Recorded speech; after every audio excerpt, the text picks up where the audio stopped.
18 సంవత్సరాల నుంచి దేవుని సన్నిధిలోనే ఉన్నావు, కానీ నీ నడుము వంగింది.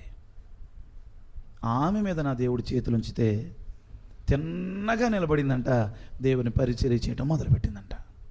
ఈరోజు ఆయన చేయి మన మీద ఉండాలి, ఆయన చేయి మన మీద ఉండాలి. నిన్ను వంగదీసే సందర్భాలు ఎన్నో వస్తాయి.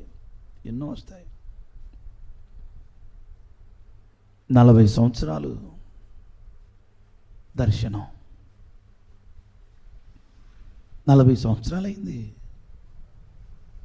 కానీ యేసేపు ఎక్కడ వంగిపోలేదు. అన్నల చేత గుంటలో నెట్టబడ్డాడు, వంగల, నిటారుగా నిలబడ్డాడు.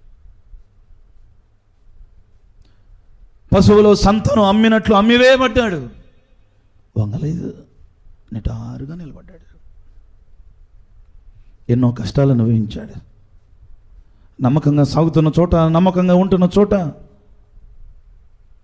తన యజమానుడు భార్య పాపం చేయమని అడిగితే వంగలేదు, నిటారుగా నిలబడ్డాడు.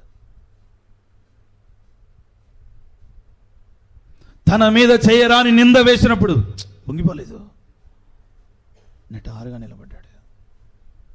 నమ్మకంగా పనిచేస్తున్న చోట నమ్మిన యజమానుడే చెరసాలలో పెట్టినప్పుడు వంగలేదమ్మా, నిటారుగా నిలబడ్డాడు. ఈరోజు నిన్ను వంగదీసే సందర్భాలు ఎన్నో వస్తాయి. వంగిపోతున్నావా? దేవుని కోసం నిటారుగా నిలబడుతున్నావా? ఒకవేళ వంగిపోతే ఈరోజు నువ్వు అడుగు, అయ్యా నీ చెయ్యి నా మీద ఉంచు. 18 సంవత్సరాల నుంచి దేవుని మందిరంలోనే ఉన్న ఆమె మీద నీ చెయ్యి ఉంచావుగా. ఆమె లేచి నిటారుగా నిలబడింది, పరిచర్య చేసింది. ఈరోజు ఈ సందర్భంలో వంగిపోయానయ్యా, నన్ను వంగదీసే సందర్భాలు నా కళ్ళ ముందుకు వచ్చాయి, అటువల్ల నేను వంగిపోయాను.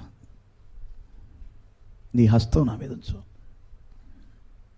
నీ చేయి నా మీద ఉంచు అని కనుక నువ్వు అడగగలిగితే నా దేవుడు నీ మీద చేయి ఉంచుతాడు. అప్పుడు నువ్వు నిటారుగా నిలబడి దేవుని పరిచర్య చేయగలవు.